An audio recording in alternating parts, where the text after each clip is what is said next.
Hi girlies! So obviously I love Barbie movies and also Water is Wet and also The Sky is Blue. But as you can see behind me, I'm also a massive reader, so I feel like I might actually enjoy the Barbie movies more if they were books. And like, yeah, I know that several of them are adapted from books, Princess and the Pauper, Three Musketeers for example, and I could just go read those. And actually I've made a whole video about how you should go read those. But also, I'm just in the vibe for like teen YA romantasy at the moment, and so I have a list of 5 Barbie movies that I think would make really good YA romantasy novels with little to no tweaking to the actual plot. First of all, I'm actually going to talk about Three Musketeers. It's already adapted from a novel, I know, but like the vibes are just different. I mean, this time we've got like an elite team of fighters, but they're like a secret society and they have to like train against the wishes of the powers that be. And they solve like a plot against the king, and one of them might get to smooch the king. And actually, I feel like for true romantasy vibes, because romance, duh, she would have to kiss the king in this one, which is fine because like the other 3 can be our gay subplot. But I think this one has a lot of potential. We've got our like plots, we've got our, like I said, our secret society. I think it works really well. Number 2 is Fairytopia. I mean, we already have a trilogy and it's about fairies, but sorry, why a romantasy language? It's about the fae. I mean, that's basically a subgenre within the subgenre, a sub-subgenre, if you will. Like, dark fae romantasy, come on now. And like each one of them is so different, and we have like different worlds, and we like expand on the lore each time.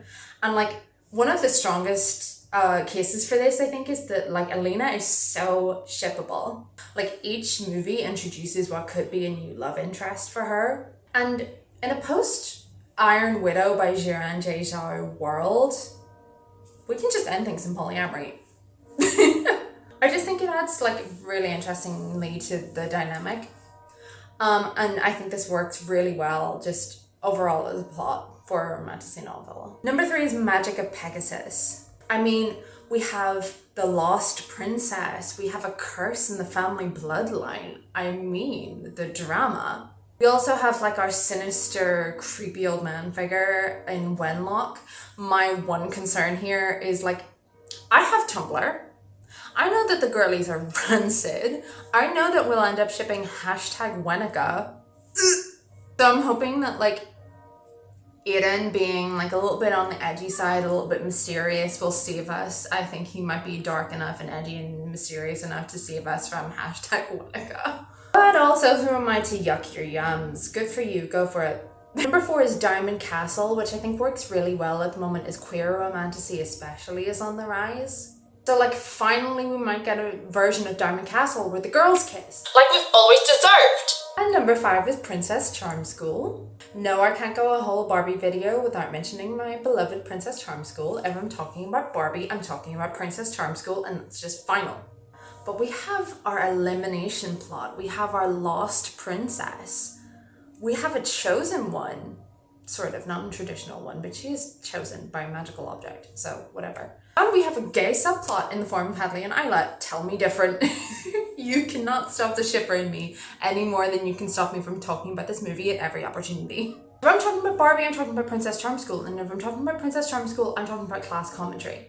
So with that in mind, I actually think this works really well within the vibe of like The Selection by Kira Cass. Those books are trash, but I ate it up every single time. I read all 5 of those. I also read one of her like books from another series. I didn't end up finishing that, but the vibes were immaculate the whole time. And I think Princess Charm School could really fit well into that sort of genre vibe.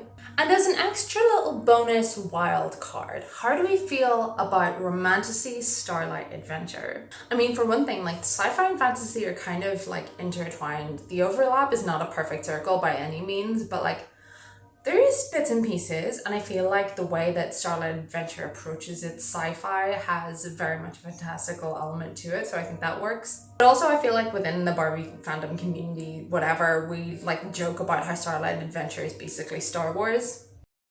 Star Wars was written as an homage to many things, but among them was classic fantasy tropes. And if Star Wars is an homage to classic fantasy tropes, then I absolutely think that we should include Starlight Adventure in our romantasy book list. But as always, what do you guys think? And that's it. Or more accurately, that's it for now, because I definitely have more ideas and I would love to hear what you have to say in the comments. And as you guys know, I'm so open to requests, so if you guys have any ideas for like a part 2, all it takes is one of you to ask me and I will absolutely do it. So yeah, as I said, that's it for now. Bye girlies.